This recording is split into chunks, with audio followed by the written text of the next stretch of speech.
Daily লাইফে সবাইকে স্বাগতম। শুভ সকাল।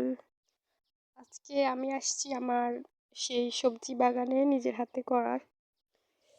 এখন দেখো সবজিগুলো মাশাআল্লাহ খুব সুন্দর হয়েছে। এই যে খুব সুন্দর হয়েছে, বড় বড় হয়েছে, খাওয়ার উপযোগী হয়ে গেছে। প্রায় 15 দিনে খাওয়ার উপযোগী হয়ে গেছে সবজি। এগুলো হচ্ছে পালং শাক। পালং শাক আমার আম্মু খুব পছন্দ করে। আর হচ্ছে আমার সিম গাছও অনেক বড় হয়ে গেছে, অনেকগুলো সিম গাছ হয়েছে,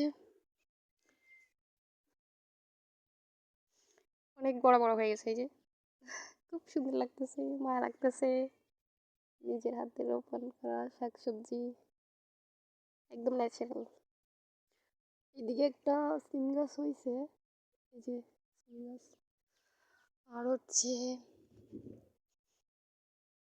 পরে যেগুলো রোপণ করছি এগুলা এখনো ছোট ছোট আছে, এগুলো এখনো বড় হয় নাই। এগুলা অনেক ছোট ছোট, এগুলা অনেক পরে, প্রায় 10 দিন হয়েছে রোপণ করছি, এখনো ছোট ছোট। এগুলো বড় হয়ে যাবে। খুব সুন্দর, মাশাল্লাহ।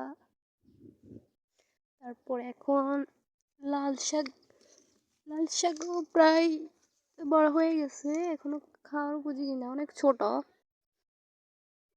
তবে 2 ইঞ্চি 3 ইঞ্চির মতো হয়ে গেছে। যে লাল শাক উঠে গেছে, লাল শাক আরো প্রায় মনে হয় 1 মাস লাগবে খাওয়ার উপযোগী হতে, এখন অনেক ছোট।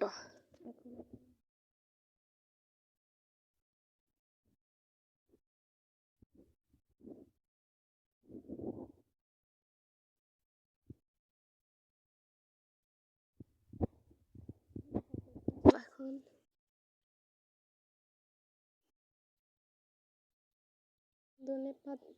ধনে পাতা তুলবো আজকে, প্রথম তুলতেছি, আর তুলিনি। একদম ন্যাচারাল জিনিস খাওয়ার মজাই আলাদা। ধনে পাতা এখনো বড় হয়নি, ছোট ছোটই আছে, অনেক সুগন্ধ।